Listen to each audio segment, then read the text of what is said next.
Train अपनी मंजिल की तरफ गामजन है। पटरी से आवाज़ें आ रही हैं। उस शोर के अंदर भी ट्रेन के अंदर ऐसा महसूस होता है जैसे मुसलसल खामोशी है। एक ऐसी खामोशी कि जो तूफ़ान से पहले होती है, ऐसी खामोशी कि जो सैलाब से पहले होती है, यानी कोई बड़ी मुश्किल आने वाली थी। मगर वो मुश्किल क्या थी? सोचें, आप वहाँ मौजूद हैं, उस ट्रेन में सवार हैं। सवार होने के बाद आप महसूस करते हैं कि ट्रेन में यकदम कुछ मुसल्लह अफराद चढ़ रहे हैं। आहिस्ता आहिस्ता उनकी तादाद बढ़ती जा रही। किसी के पास लोहे का डंडा है तो किसी के पास लकड़ी, किसी के पास लाठी है तो किसी के पास कोई दूसरा हथियार, और उन सब हथियारों से एक ही तैयारी है कि चंद नौजवान जो उस ट्रेन में बैठे हैं उनके ऊपर धावा बोलना। वो सही लम्हे का इंतज़ार कर रहे थे, उस लम्हे का कि जब वो नौजवानों पर हमला करें और उस हमले के बाद उनको शदीद ज़ख्मी कर दें। ये गम गुस्सा और ये मुसल्लह अफराद ये ट्रेन में क्यों सवार हो रहे थे और ये मखसूस नौजवानों को मारने की तैयारी क्यों कर रहे थे?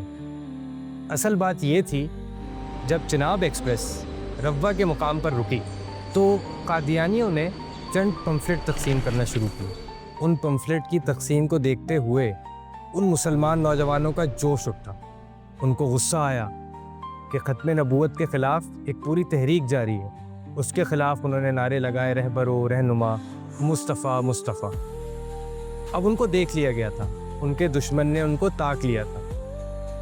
तो जब ये ट्रेन अपनी वापसी के सफ़र पर गामजन थी तो रव्वा के मुकाम पर कादियानियों ने प्री प्लान्ड हमला किया, और ये हमला उन नौजवानों पर था कि जो ख़त्म नबूवत के सपोर्टर्स थे और जिन्होंने हुज़ूर नबी अकरम सल्लल्लाहु अलैहि वसल्लम की नबूवत के आखिरी होने का दावा किया था।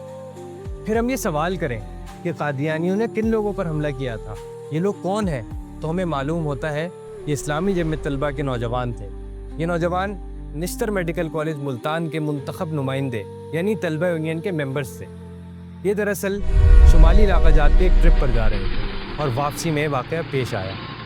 और जो पॉजिटिव चीज़ हुई वो ये कि जब मुसलमान तलबा पर यह जुल्म हुआ, जब अहमदी कम्यूनिटी ने ये जुल्म मुसलमानों पर किया, तो ये ख़बर पूरे पाकिस्तान में आग की तरह फैल गई। ऐवान बाला हो या अवाम, तमाम इस्लामी जमियत तलबा के पीछे आकर खड़े हो गए।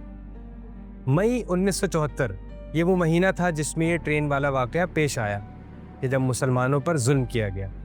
और जून 1974 में इस्लामी जमियत तलबा ने पेशावर के जिना पार्क में एक अजीमुश्शान कन्वेंशन मुनक्किद किया। इस कन्वेंशन के ज़रिए से सूबाई और वफाकी हुकूमतों को अल्टीमेटम दिया गया।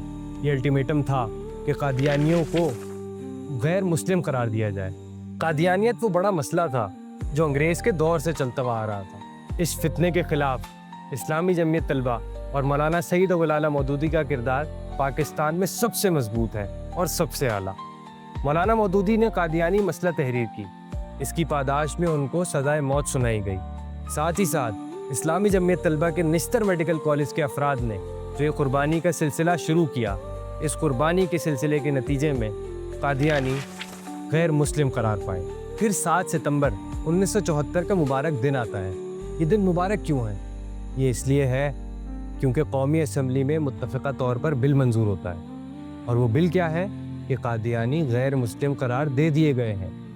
और मुसलमानों के अंदर ये कन्फ्यूजन क्लियर हो गई कि कौन मुसलमान है और कौन गैर मुस्लिम। उस ट्रेन वाले वाक़े के बाद 3 महीने के अंदर अंदर ये कानून पास होता है, और इससे हमें मालूम होता है कि तलबा की क़ुव्वत से हर अच्छा काम किया जा सकता है। इस्लामी जमियत तलबा हमेशा हक़ के साथ खड़ी रही है, और हक़ की जद्दोजहद के लिए उस वक्त भी तलबा ने काम किया, और आज भी ख़त्म नबूवत के लिए इस्लामी जमियत तलबा अपने मैदान में मौजूद है।